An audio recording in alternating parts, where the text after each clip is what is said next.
રાજકોટ જિલ્લાના ઉપલેટા નગરમાં ભાજપનું શાસન આવ્યું।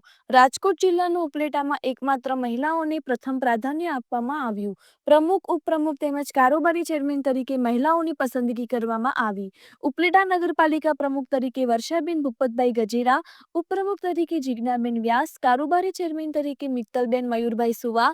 ઉપલેટા નગરપાલિકામાં આજરોજ પ્રમુખ, ઉપપ્રમુખ અને કારોબારી ચેરમેનની નિમણૂકની જાહેરાત કરવામાં આવેલ। ભાજપના કાર્યકર્તાઓ તેમજ રાજકીય આગેવાનોમાં ખુશીનો માહોલ જોવા મળ્યો। રિપોર્ટર ફિરોજ જુનેજા, ધોરાજી।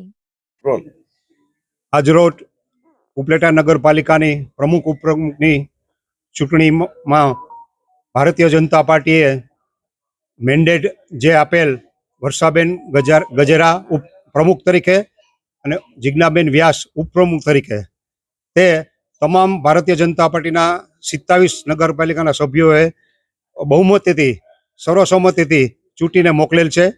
આ તક અને આ ઉપલેટા નગરપાલિકાનો ભારતીય જનતા પાર્ટીના નેજા હેઠળ વિકાસના કામો થાય એ રીતે અને ભ્રષ્ટાચાર મુક્ત નગરપાલિકા બને એવા તમામ પ્રયત્નો ભારતીય જનતા પાર્ટીના ચૂંટાયેલા સદસ્યો કરશે એવી ખાતરી આપું છું। મેન્ડેટને વ્હીપને બધાએ જંગી બહુમતીથી 27 સભ્યોએ બહુમતીથી ચૂંટી કાઢેલ છે।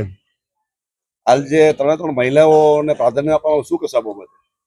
સોરી, ત્રણેય મહિલાને સુકાન સોંપાય? હા, ત્રણેય મહિલાને પ્રતિનિધિત્વ આપવું એ આપણે સારા ભારત અને ગુજરાતમાં મહિલા કેમ પ્રતિનિધિત્વ કરે અને રાજકારણમાં કેવી રીતે સક્રિય બને એ પ્રયત્ન રૂપે ભારતીય જનતા પાર્ટીએ મહિલાને પ્રાધાન્ય આપ્યું છે। નામ ને વિગત?